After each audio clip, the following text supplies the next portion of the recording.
Assalamualaikum warahmatullahi wabarakatuh. Hai teman-teman, perkenalkan nama saya Ranah Azhara dari Universitas Darul Ma'arif Indramayu, Prodi Pendidikan Bahasa dan Sastra Indonesia semester 4. Video ini untuk memenuhi tugas mata kuliah Media Pembelajaran Bahasa Indonesia dengan dosen pengampu yaitu Bapak Unes MPD. Tahun akademik 2025-2026. Judul materi yang akan saya sampaikan yaitu konsep dasar media pembelajaran. Langsung saja penjelasan pertama yaitu pengertian media pembelajaran. Ada yang tahu apa itu media pembelajaran? Menurut Hamka 2018 bahwa media pembelajaran dapat didefinisikan sebagai alat bantu berupa fisik maupun non-fisik yang sengaja digunakan sebagai perantara antara tenaga pendidik dan peserta didik dalam memahami materi pembelajaran agar lebih efektif dan efisien, sehingga materi pembelajaran lebih cepat diterima peserta didik dengan utuh serta menarik minat peserta didik untuk belajar lebih lanjut. Kemudian menurut Rossi dan Bridley 1966, media pembelajaran ialah segala sesuatu yang bermanfaat untuk meningkatkan pembelajaran menjadi lebih, seperti media audiovisual yang berupa televisi, media cetak berupa koran, media cetak yang berupa majalah, media cetak berupa buku, media audio berupa radio, serta beberapa media lain sebagainya. Selanjutnya menurut Skram 1977, media pembelajaran merupakan teknologi pembawa informasi yang dapat dimanfaatkan untuk proses belajar mengajar. Nah, dari pengertian beberapa ahli tersebut dapat disimpulkan bahwa media pembelajaran merupakan segala bentuk alat, teknologi, atau perantara yang digunakan dalam proses belajar mengajar untuk membantu tenaga pendidik dalam menyampaikan materi, sehingga pembelajaran menjadi lebih efektif, efisien, menarik, dan mudah dipahami oleh peserta didik. Selanjutnya, fungsi media pembelajaran. Yang pertama, membangkitkan minat maupun motivasi. Artinya, menggunakan media yang menarik dapat membuat pembelajaran lebih menyenangkan dan mendorong peserta didik untuk lebih antusias juga termotivasi dalam proses belajar. Yang kedua, dapat mempermudah pemahaman siswa, yang berarti media pembelajaran dapat membantu siswa untuk lebih mudah mengerti, menangkap, dan memahami materi yang diajarkan. Yang ketiga, membantu siswa belajar secara interaktif, yang berarti menggunakan media yang memungkinkan siswa untuk berpartisipasi secara aktif dalam proses belajar.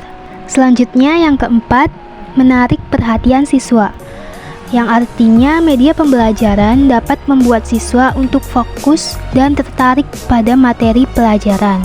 Terakhir, meningkatkan efisiensi, yang berarti media pembelajaran dapat membantu siswa belajar dengan lebih cepat dan efektif. Jadi dapat digunakan secara optimal untuk mendukung pembelajaran tanpa membuang banyak waktu, tenaga, atau biaya. Kemudian ada ciri-ciri media pembelajaran. Ciri-ciri media pembelajaran menurut Gerlach dan Eli. Yang pertama, media pembelajaran berciri fiksatif.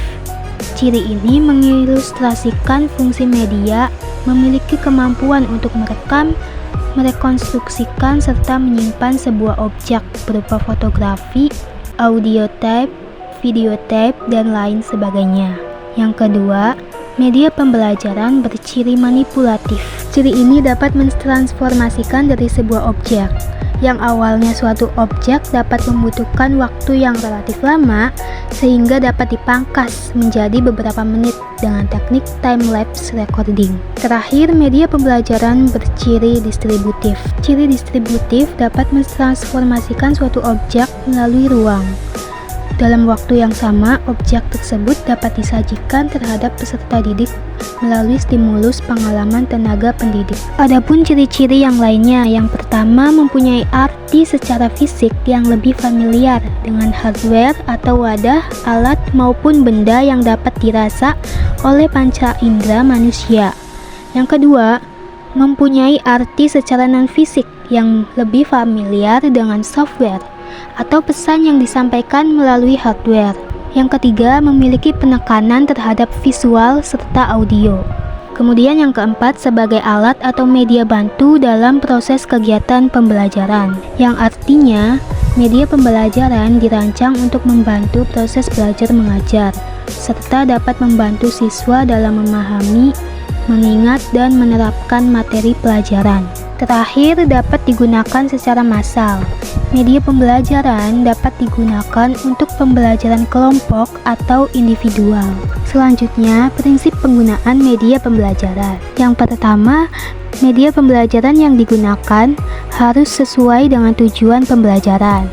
Artinya, media yang efektif untuk satu tujuan pembelajaran mungkin tidak efektif untuk tujuan lainnya. Oleh karena itu, media yang dipilih harus mendukung pencapaian tujuan pembelajaran yang telah ditetapkan agar proses pembelajaran menjadi efektif. Yang kedua, sesuai dengan karakteristik siswa. Setiap siswa memiliki gaya belajar yang berbeda.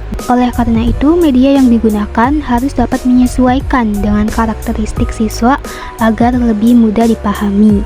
Media harus mempertimbangkan usia, tingkat perkembangan, minat, dan gaya belajar siswa. Yang ketiga, relevan dengan materi yang diajarkan. Hal ini berarti media yang dipilih harus berhubungan langsung dengan materi pembelajaran yang sedang dibahas dan harus mendukung pemahaman materi, bukan hanya sekadar menarik perhatian siswa. Yang keempat, interaktif, dapat membuat siswa lebih aktif dalam proses pembelajaran yang akan membantu meningkatkan daya ingat dan pemahaman mereka terhadap materi yang diajarkan. Yang kelima, kejelasan. Dalam penyajian informasi, media pembelajaran harus jelas, mudah dipahami, dan tidak membingungkan siswa. Terakhir, yang keenam, aksesibilitas, yaitu media yang digunakan harus mudah diakses oleh semua siswa, baik dalam hal ketersediaan maupun kemudahan penggunaannya. Cukup sekian materi yang saya sampaikan.